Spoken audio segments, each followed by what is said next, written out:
ரோமோ Tamil viewers எல்லாருக்கும் வணக்கம். இப்போ பாண்டியன் ஸ்டோர் சீரியலில் அடுத்து என்ன நடக்க வாய்ப்பு இருக்குன்னா, இப்போ குமாருக்கு கல்யாணம் நடக்க போது. இந்த கல்யாணத்தில் பாண்டியன் குடும்பத்தை சேர்ந்த யார் மூலியமாச்சும் ஏதாவது பிரச்சனை வரத்துக்கு வாய்ப்பு இருக்குங்க. அதே மாதிரி தங்கமேல் வந்து சரவண்கிட்ட உடனே ஹனிமூன் போன அடம் பிடிக்கிறாங்க. சரவணன் பாண்டியன்கிட்ட போய் பேசுவார். ஆனால் பாண்டியன் இப்போதைக்கெல்லாம் போக வேணாம், அடுத்த மாதம் பார்த்துக்கலாம் தான் சொல்லுவார்னு நினைக்கிறேன். ஒருவேளை இப்படி நடந்துச்சுன்னா தங்கமேல் செம்ம கடுப்பாயிருவாங்க. இதனால குடும்பத்துக்குள்ள ஏதாவது பிரச்சனை வரத்துக்கும் வாய்ப்பு இருக்குங்க. இன்னைக்கு என்ன நடந்துச்சுன்னா, சரவணன் மொட்டை மாடியில் தூங்கினால தங்கமேல் செம்ம கடுப்பில் இருக்காங்க. அவர் மேலே கோவத்தினால அவருக்கு சாப்பாடு கூட கொண்டு போல.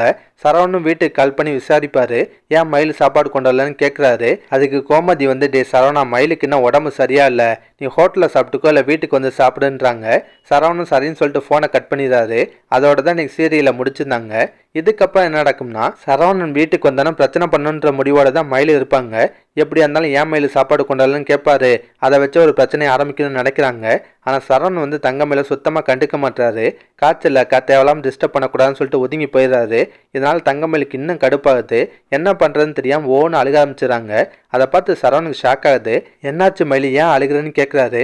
தங்கமேல சரவண்கிட்ட புலம்புறாங்க, என் மேலே உங்களுக்கு சுத்தமாக அக்கறை இல்லை, நேற்று ரூமுக்கே வராமல் மொட்டை மாடியிலே தூங்குறீங்க, இன்னைக்கு நான் சாப்பாடு கொண்டு வரல, ஏன் எதுக்குன்னு ஒரு கேள்வி கூட கேட்க மாட்டீங்க, எனக்காக உங்கள் தம்பிகிட்ட போய் பேச சொன்னால் அதுவும் பேச மாட்டீங்க, நீங்கள் எதுவுமே எனக்காக பண்ண மாட்டீங்க, உங்களுக்கு என் மேலே சுத்தமாக பாசம் இல்லைன்னு சொல்லி புலம்புறாங்க.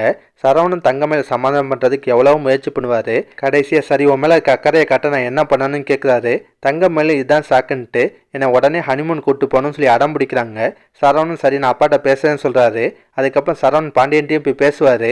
ஆனால் பாண்டியன் வந்து இப்போதைக்கெல்லாம் வேணாம், அடுத்த மாதம் பார்த்துக்கலாம் சொல்ல போகிறாரு.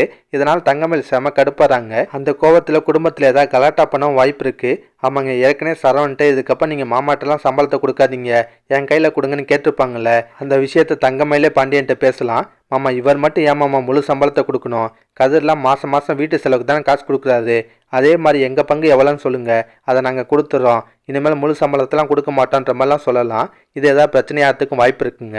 அதே மாதிரி குமார் கல்யாணத்தில் பாண்டியன் குடும்பத்தை சேர்ந்தவங்கனால பிரச்சனை வரத்துக்கும் வாய்ப்பு இருக்குங்க. ஆமாங்க, குமார் வந்து தங்கமேல கடத்த பார்த்தது, அதுக்கப்புறம் ராஜி மீனாவை கடத்தின விஷயம் வெளியே தெரிஞ்சு இது ஏதாவது அடிதடி சண்டையாகலாம். என் போலீஸ் கேஸ் கூட ஆகி கல்யாணம் நிற்கிற மாதிரி சூழ்நிலை கூட வரலாம். ஒருவேளை இப்படிலாம் நடந்தால் முத்துவேலும் சக்திவேலும் செம கடுப்பாயிருவாங்க.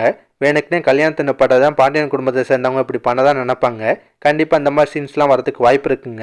இதெல்லாம் பற்றி உங்கள் கருத்தை நான் மறக்காமல் கமெண்ட்டில் சொல்லுங்கள். இந்த வீடியோ பிடிச்சின்னா ஒரு லைக்கை தட்டுங்க. நம்ம சேனல் ப்ரோமோ தமிழ் ரிவ்யூ இதுவரை சப்ஸ்கிரைப் பண்ணலாம். ப்ளீஸ் சப்ஸ்கிரைப் பண்ணிக்கோங்க. நான் உடனே சீரியல் அப்டேட் கொடுத்துட்டே இருக்கேன். Bye guys.